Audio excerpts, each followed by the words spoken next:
Hello, everybody. Welcome to the Transfer Portal here, presented by No Context College Football.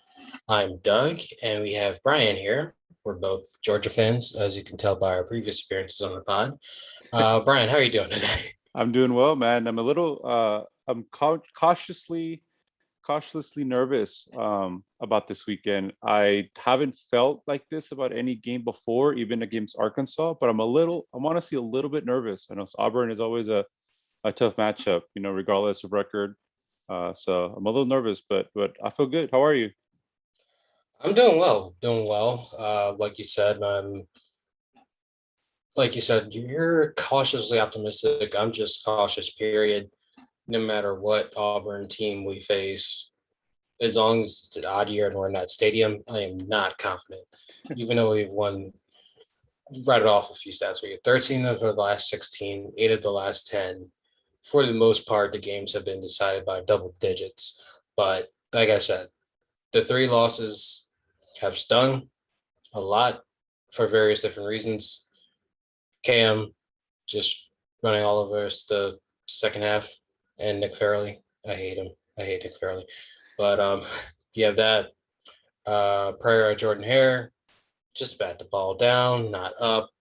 And then 2017 doesn't really hurt because we beat him in the championship game and we made the uh, playoff final, which we don't talk about that game ever on any sort of Georgia pod, ever, ever. No. So today we're bringing you our first ever weekly Georgia preview. So Brian and I, since we're the only Georgia fans, and we are the few fans that actually do overlap in fandom on the pod, are going to cover this week's games, talk about the team in general, and that's essentially it. So to begin, Brian, you said you're cautiously optimistic. Can you go into as to few areas as to where you're optimistic and few areas as to where you're cautious about? Yeah, I mean, obviously our defense, I think Georgia's defense is pretty unstoppable lately. I don't have any reason to believe why they're not going to continue that this week. I don't think Auburn's offensive line is very good at all. They did not play very well against LSU, and I think as long as Georgia continues to play the way they do defensively, I don't see any reason why that they can't, dominate, and win pretty easily. And I guess that's the optimistic side of it. But obviously with JT Daniels continue to be banged up, we don't really know what's going to happen there.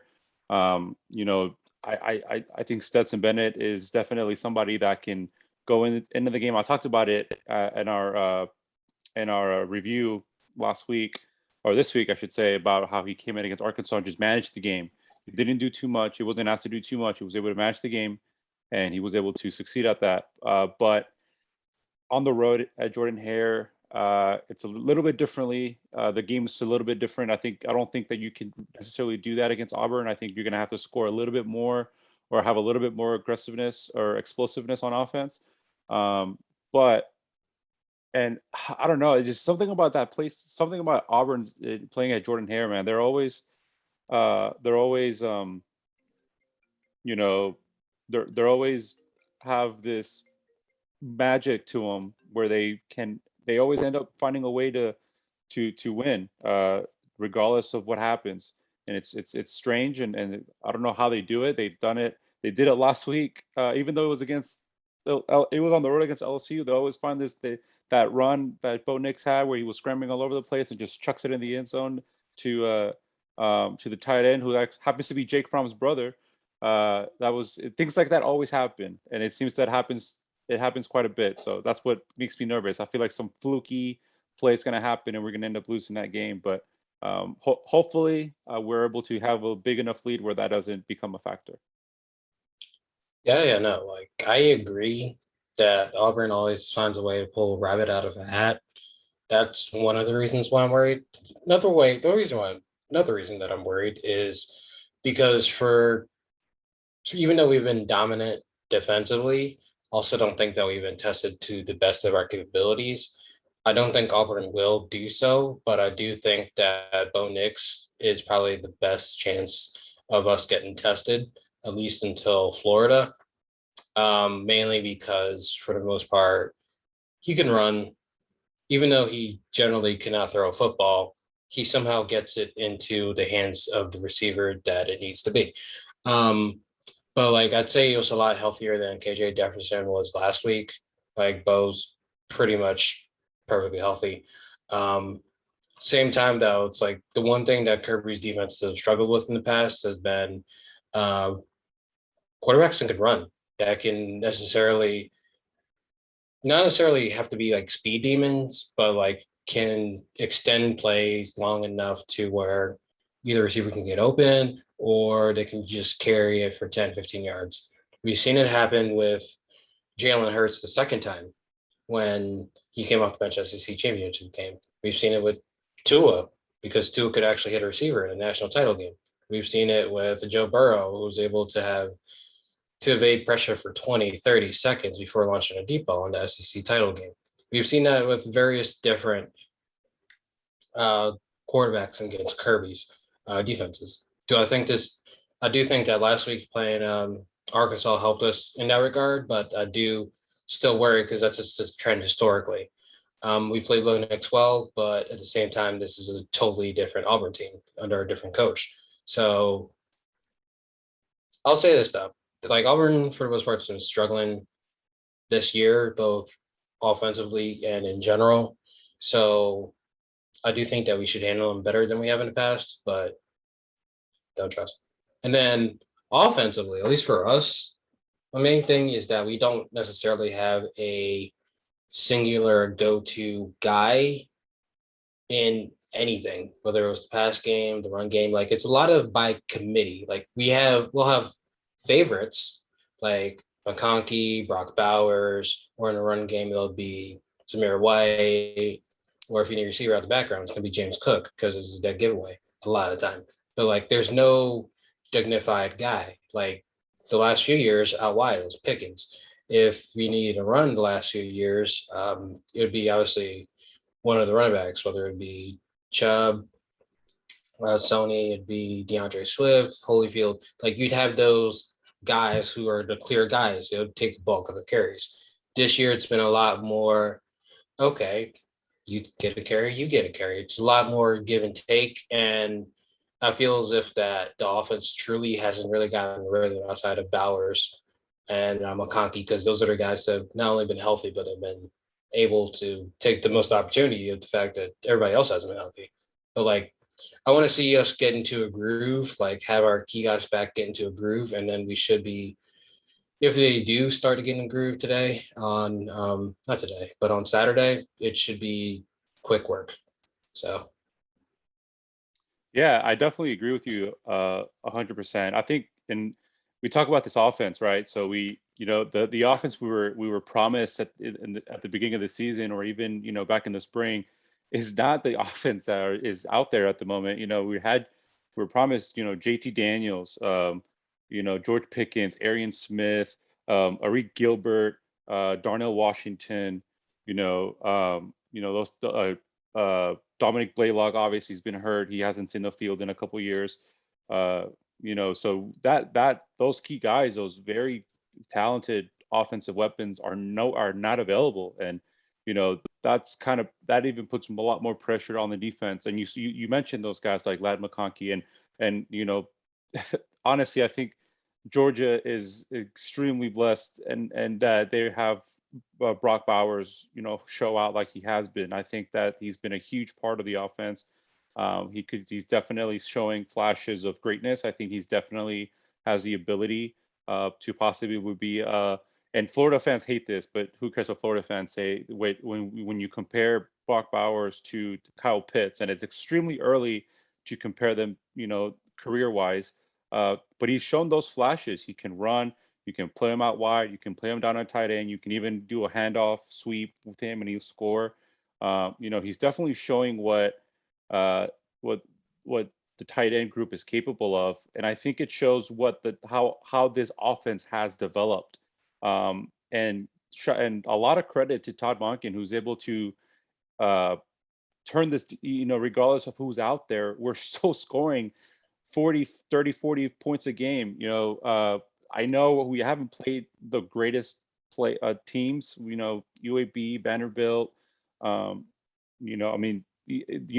best defense that we've seen in Clemson, we didn't score an offensive touchdown, but I think that's more have to do with, I think JT Daniels was a lot more injured than what we were told, because that offense was nowhere to be. It was just not explosive at all. There was no throws downfield whatsoever.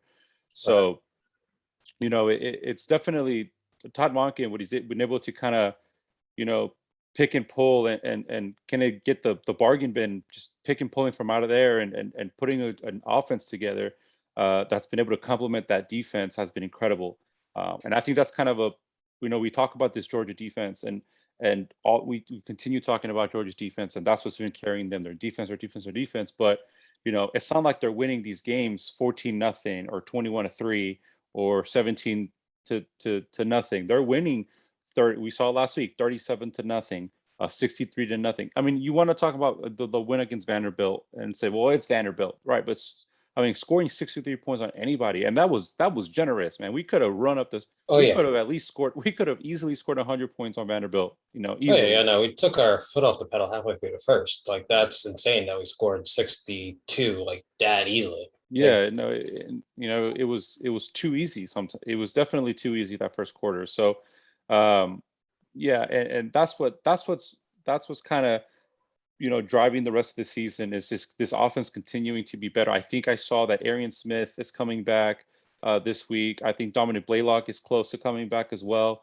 Darnell Washington, we saw him on the field last week. He didn't really was involved in the offense very much, but his blocking was there, and he had some nice blocks, to open up the running game. So I think that's kind of the X factor for me is the Georgia offense. And Stetson Bennett is definitely capable of being able to control the game, manage the game, and we got to give him a little more credit as a passer. I think he's a capable passer. I think he's able to go out there and make the passes that he needs to make. He's a little bit, his IQ is not there like JT Daniels is. His decision making isn't there like JT Daniels is, but he's a quick guy. He can run the ball, and so that's what I think. Apart from the defense, which is obviously out of this world and probably the best in a long time, and obviously it's definitely the best in Georgia's seen in a long time, and possibly one of the best defenses college football has seen in a long time too. Right.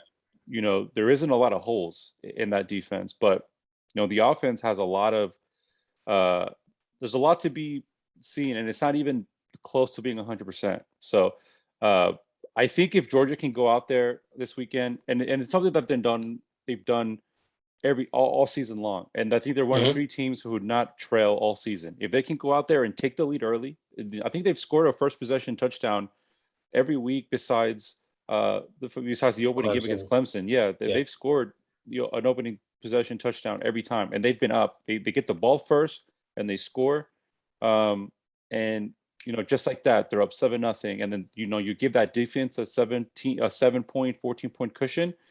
It's good night, man. It's cookies after that. You're not gonna score 14 unanswered against this defense. So that's what I'm really looking forward to this weekend. If they can come out there and kind of silence the crowd early, and just put this offense on the field, score and silence the crowd early, and just kind of manage the tempo. I think that's a very good recipe for success, in my opinion, for Georgia.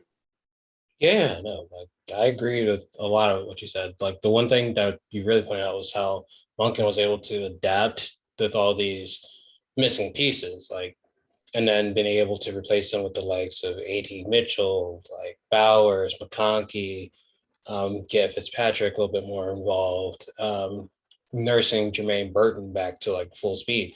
Like, all these pieces, and the offense is more explosive than it was last year. Maybe 100% has to deal with the fact that they had a normal-ish offseason compared to last year, where it was COVID and everything was shortened and people weren't even sure what their season was happening. But Yeah, no, like Munkin's been great. The defense has been great. The one thing I will say about the defense is that separates them from other Kirby defenses is that are actually the best pass rushing unit I've seen under like under Kirby. Because before, like they could stop the run amazing. They could eat up blockers. They could do a lot of things, but we could get to the quarterback, but we weren't finishing the plays. At least with the defensive linemen and linebackers weren't finishing plays. But this team, they're finishing. They're finishing. And the fact that they're finishing make our corner, that secondary is not necessarily experienced as we want it to be, but they've done pretty well. Darion's done pretty well. Ringo's been amazing. Um, Scene has been great. Like Chris Smith, like that whole secondary's been better than advertised. And there's not really much else to say about that. Um, Front seven, like Breeny's been also great at the back. Like the whole team has just been a magnificent like there. So just proud for that. I want them to, like you said earlier, Auburn's offensive line's not good. Yeah. And yeah, so like I just need them if you can get like 3, 4 sacks, hopefully on third down, so that way they can punt. We should be good. We should be good. Um, as a follow up to that, do you have like any sort of key players both on offense and defense for this game that you're looking at? Uh, on offense, I kind of talked a little bit, it's more of low hanging fruit, but you have to go with Stetson Bennett. Stetson Bennett can give you, we've seen two sides of Stetson Bennett, in my opinion. We've seen what he did against UAB, where he was definitely, he was slanging that thing, and we saw it last week. Um, uh, that throw that he did to Kenny Mack, down the seam, he just dropped it right into his arms to put us into in the red zone. That was a beautiful throw by him. But we've also seen the other side. We've seen where he throws it into double coverage. He throws it into dangerous situations where it could be intercepted.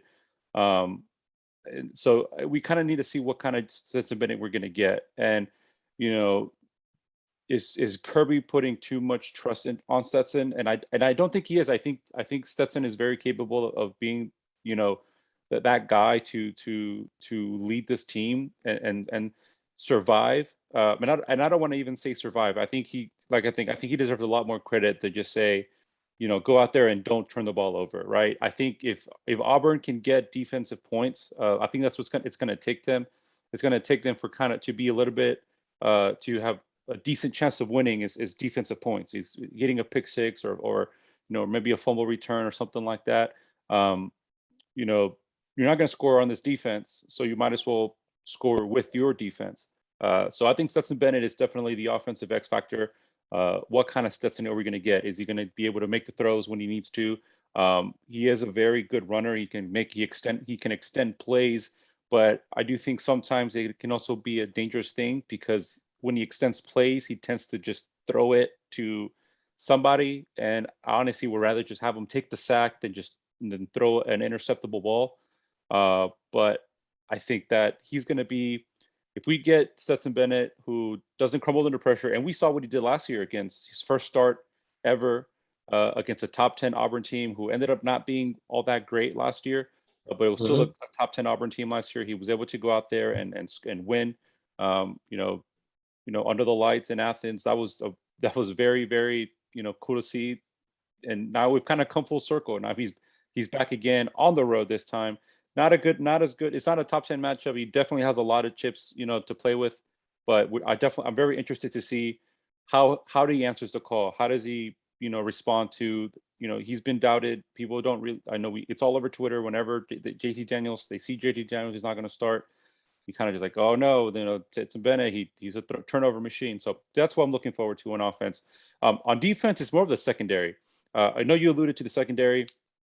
I don't want to signal anybody out specifically, but the secondary, if there's any hole the last few years, it has been that secondary, like you mentioned. Whenever the defensive line or the front seven doesn't get to the quarterback, and the quarterback is able to extend play, that mobile quarterback is able to extend plays, he finds a hole somewhere. We haven't seen a lot of it this year, and that secondary has been banged up. They haven't really seen a quarterback that can extend plays like Bo Nix can. Like you said, KJ Jefferson was hurt. So but the good thing is that the front seven has been able to complete those sacks. They've been able to get to the quarterback fairly easily. But that secondary there's been times where we saw it against South Carolina. They had some deep balls against South Carolina. I think where they were able to get down 30, 40-yard passes downfield and complete them pretty successfully. So if there's anything of concern on the defensive line, and I'm kind of nitpicking here because that defensive line the holes are minuscule, man. That's it's like a thread. But we'll see what that's gonna. We'll see how that secondary holds up. Right. I expect him to hold up. You said Keeler Ringo has been playing great. I feel like he kind of started off a little bit nervous. He his first game in 2 years. He didn't play last year with that shoulder injury. So, he definitely started off a little shaky, but he's definitely he's kind of coming to his own. He's definitely gotten a lot better as the season's gone on. And you mentioned Lewis Seen, Latavius Brinney. I think that might be the biggest hole. I know he had a lot of lapses in coverage throughout the season. Christopher Smith is definitely very good. So I'm looking to see if that secondary can provide turnovers or can cause turnovers and get an interception here or there and kind of cause some key pass breakups late in third downs when the front seven doesn't get to the quarterback. I think that's going to be a big indicative of how the game's going to go. So that's kind of what I'm looking for on both sides of the ball. Yeah, no, like you said, the offense pretty much starts and ends with Stetson Bennett. Like, I agree with you in terms of he'd be the key player for the game, but I'll go in a different direction just because we can have different viewpoints on this pod. I'll go with Zamir White. Auburn, for the most part, their defense has been. I'll go with the full running back rotation because I will not try to single one of them out. I'll just be clear. Zamir's probably my least favorite. Don't get me wrong, he's a good player, but he's probably my least favorite of the rotation of the key four right now. I mean, each of them serves their purpose. Like, you have Zamir as the best pass blocking / best runner, pass between the tackles / power runner. I do think Kendon Bone's probably the best blend of the actually running. Cook is obviously receiving back, and then Kenny McIntosh can pretty much do everything that everybody else can, but probably not be the best at one particular asset. But so my main thing is with Auburn, I do think that their run defense has gotten a lot better. And for a team that depends on the run to open up the offense, or just we're a run heavy team, let's just not lie. Curry's a pretty conservative coach. Even with Monken, we still run a lot. But with Auburn getting a better run defense, and if we cannot run the ball like we used to, there might be trouble. Like, Stetson can do a lot, but at the same time, we need to get yards on the ground. That's just Georgia. They need that to get the offense going. So if the running backs can break at least a few tackles, get runs of 10, 12 yards here and there, not expecting anything crazy. It would be pleasant if we got a runner finally over 100 yards. Be nice. But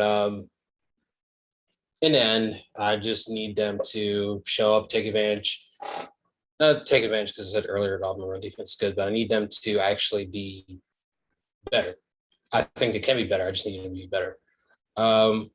As for the defense, I'll go with, I'm not picking a player. Going with the front seven instead of secondary. Mainly because, like I mentioned earlier, Auburn's offensive line is terrible. Somehow LSU's offensive line was even worse last week, but they both stink. But that's beside the point. But like Auburn's offensive line was not good. It's an area that they've neglected since since the beginning of time. Let's just be honest. Beginning of time. So they've neglected that a lot. And like I said, this is the best pass rushing unit Kirby's had in a long time. Get to the quarterback, get to Bo Nix, leave him rattled. Hopefully he stays in the game, gets healthy. If he gets somehow knocked out, I don't wish injury on anybody. And TJ Finley comes in, get him rattled, make sure that he doesn't necessarily have time to completely to throw, have time to process his reads. He'll be on the turf all night. So defensive line, take advantage of what's in front of you. They're turnstiles. Yeah. I'm expecting 3-4 sacks minimum. So those are our key players of the game. Any worries on the Auburn side at all in terms of players, coaches, like jinxes, whole nine? Yeah. So I alluded to it a little bit at the beginning. Is this for like we've seen it the last couple of weeks that Auburn just it's been happening for years. We since that year that they went to the national championship against Florida State. They had the kick six. They had that fluke touchdown against Georgia. That tip drill touchdown against Georgia. They find these random ways to win. They find these they pull this rabbit out of their hat, and they find these random, almost act of godlike plays that allows them to win. The touchdown against Georgia State, they should have lost that game, and we saw what that TJ Finley threw up some garbage. Yeah, I mean it was just, and then that last week that Bo Nix played. Credit to Bo Nix for extending the play. He was dead in the water. He was running for his life. He just throws it into the end zone, and there's a Tyler Fromm wide open in the end zone for a touchdown. And those types of plays, I think against a team like Georgia, those types of plays are what it's going to take for you to win, to have a chance to win. You know what I mean? It's not going to be right. It's not going to be. You're not going to win pound for pound against Georgia. So I think. And that's kind of what it also brings in Stetson Bennett too. Maybe like a pick six. Where it kind of keeps the game close, or a missed field goal, or something like that. So these kind of fluky plays. That's what I'm a little nervous about. But more of a traditional type of concern is Auburn's defense is probably one of the best defenses that we've seen all year, besides Clemson. Oh yeah. They can play a little defense, man. Their run defense is also a lot better, I think, than we've seen. And which you alluded to, our offense, our running backs is, nobody in our running back room is what we had with, like you said, with Nick Chubb and Sony Michel and DeAndre Swift. We didn't see that. A guy that can break a run. I mean, Sony and Chubb, they broke 70-yard touchdown runs on a consistent basis, and it's also based on that offensive line. But one thing to take out of what, if anything else out of that Vanderbilt game that we took out of, is that we were able to play with the offensive line a little bit and see what worked. We had the leeway to kind of experiment with that offensive line, and we were able to rush. We were able to run the ball pretty successfully. And then even last week against Arkansas, we were able to run the ball pretty successfully. We've had over 500 yards of offense over the last 2 weeks. So 500 yards on the rushing over the last 2 weeks. But Auburn's defense can stop. They're pretty really good run defense, I think. And we've seen it. LSU scored 33 yards, had 33 yards on the run. Penn State had 84 yards rushing. So that's going to be linked. I'm looking forward to seeing what Auburn's defensive line or their run defense can do. If they're able to stop the run and force Stetson Bennett to throw the ball, then that's kind of adds to that element, and then that kind of even elevates that element of how is Stetson going to be throwing the ball? Is he going to be what we saw against UAB, or is it going to be what we saw against South Carolina, or against Vanderbilt when he didn't really play that well, throwing the ball? So that's what I'm really looking forward to. If Auburn can stop the run and which they're more than capable of doing. If Mhm. they're able to stop the run and force Georgia to throw, and that's gonna that's gonna definitely change the game in my opinion. But with that said, if Georgia's defense does what it's supposed to do, and Georgia can allow Georgia to get a cushion, a 7-point lead or a 14-point lead, and it's not going to matter. You can have Stetson Bennett throw the ball all day. It's not going to matter. I don't think, like I said, I don't think Georgia's defense is going to give up 14 points unanswered. So yeah, I think that's going to be the key. Is if Auburn can play run defense and stop the run and force Stetson Bennett to throw, especially with that receiving core where it's very thin at receiver. That's going to kind of change the element of the game, in my opinion. You hit the nail on the head. That was my concern earlier. Key player of the games, that running back room. I will go back to what I said about Bo Nix and his ability to pull some BS out his ass. Like, I've seen that guy play. He is not good. And as soon as I say that, there's going to be a clip of him throwing a touchdown out of nowhere with 30 seconds left to beat us. But back to what I'm saying. He's not good. He pulls stuff out his butt to make people think, yeah, he is good. There's a reason why that copy pasta exists. This is the year that Bo Nix actually will do something. The reason why it exists, there's this thing called potential that people says he has. But like I said, he can't hit butts out of a barn. But he somehow does. And when he does, it's usually for big yards. And it usually makes us look bad. Like we've seen him. So go back to the 2019 game where he wasn't good, but he somehow gets. He let up 2 touchdowns late, and I do believe that they're driving late to end the game. Right. But we got to stop. Yeah, but like for the most part, we shut him down. But it was looking like one of those Auburn games where they look out of it, they're at home, and boom, they're going to come back. Luckily, that was one of Kirby's best defenses ever, and we were able to get a stop to beat him. But I don't like that guy. I don't like that guy. That's my main concern is he can scramble. He somehow can hit a receiver once in the blue moon. And those are two things when combined with historically how we do against mobile quarterbacks is recipe for disaster. We've played him well because he stinks, but if he somehow puts it together, we might be screwed. I don't think we'll be screwed because the defense is the best I've ever seen, but it'll be trouble. Like even the best teams ever have had trouble. Like the 25th, the LSU team that won struggled against Derek Brown because Derek Brown pretty much was the best defense player in the country. Or you go back to Alabama teams, they'd always lose one game that they shouldn't. Like it happens. I don't think it'll happen here because I know for a fact that we're a team that takes one game at a time. Because look at our schedule. Like we have Kentucky next week, and then we have Florida Halloween. Like this is a tough part of schedule. So we're not looking ahead to the next week. This is a rivalry game. They're all rivalry games. We're not looking ahead at all. So we'll have that focus. But Bo Nix, please just play like we're going to Bo Nix. Please. With that said, it is time for predictions. So I'll ask Brian what he thinks which team will win, score, and are you taking the spread or not?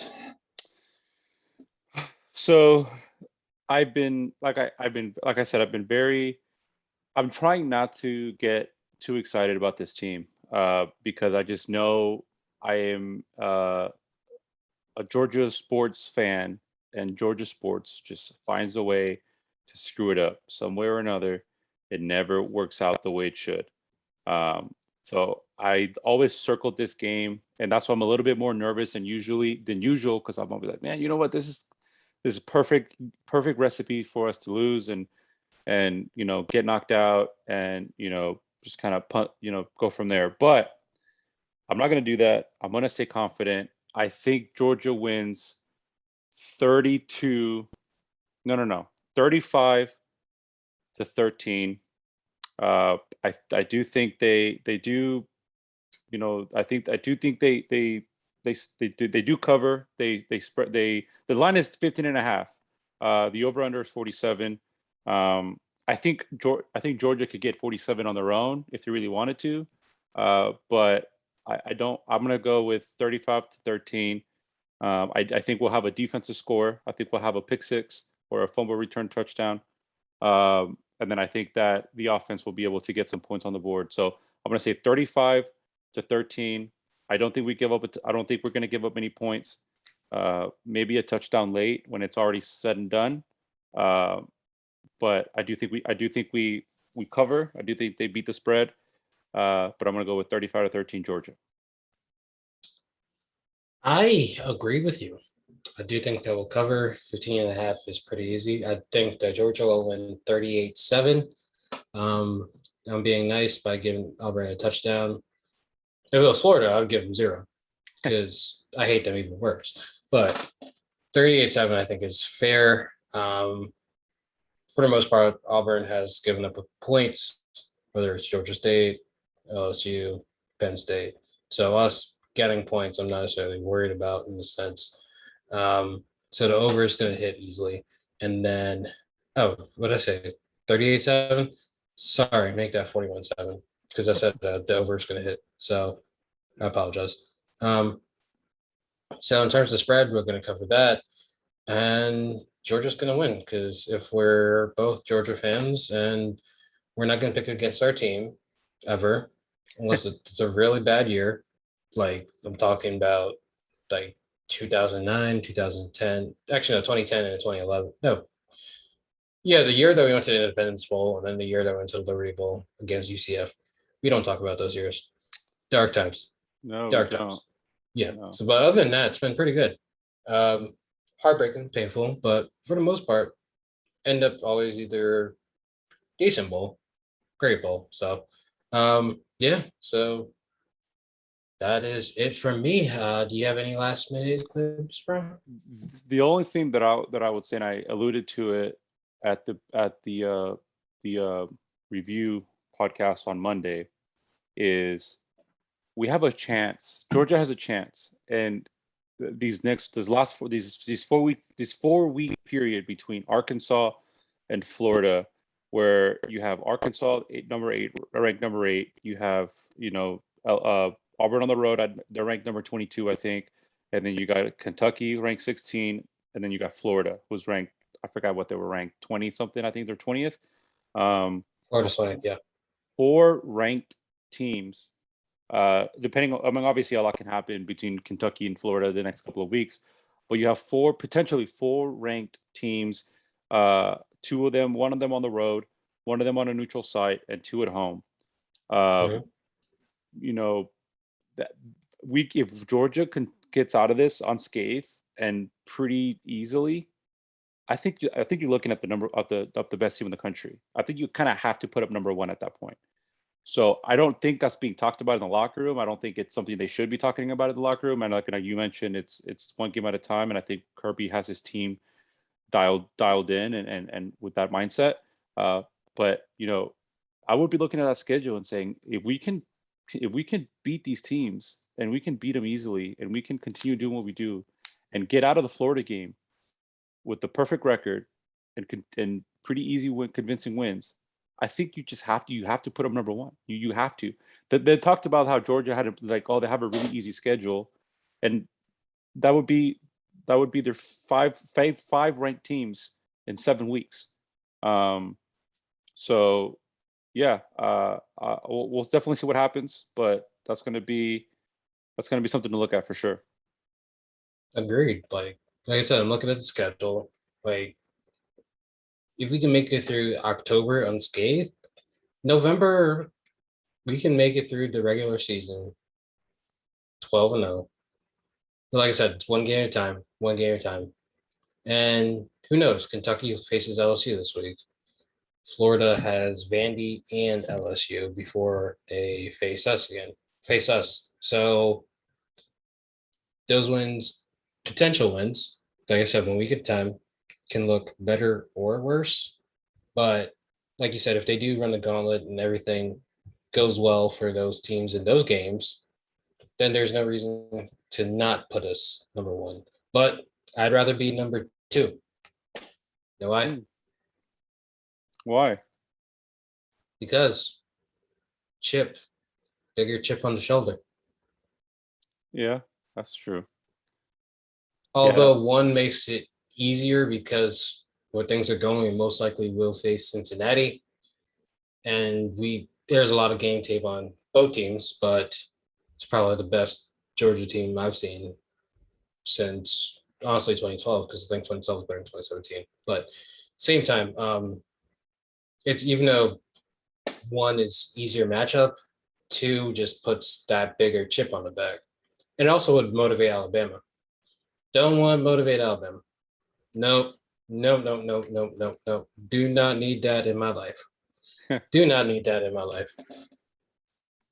Yeah, no, that you're absolutely right on that. But so it'll be interesting to see what happens. But I'm excited. It's going to be a hell of a matchup. I can't wait. And I hope when we come back here next week and we recap this game and preview the Kentucky game. I hope we're in good spirits. So we'll see what happens. But I think we'll be okay.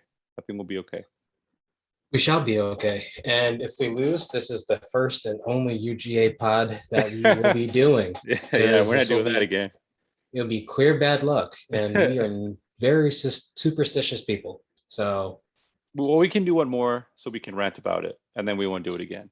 We'll throw it in the trash. Exactly. We'll throw it in the trash and we'll burn the film. That's all we have to do, because we're one that keeps the faith until it doesn't. Yeah. All right, everybody. That is it for tonight. The Dogs are going to win big. I am signing off. Brian. Let's go Dogs, baby. Go Dogs. Talk to you guys next week here on The Transfer.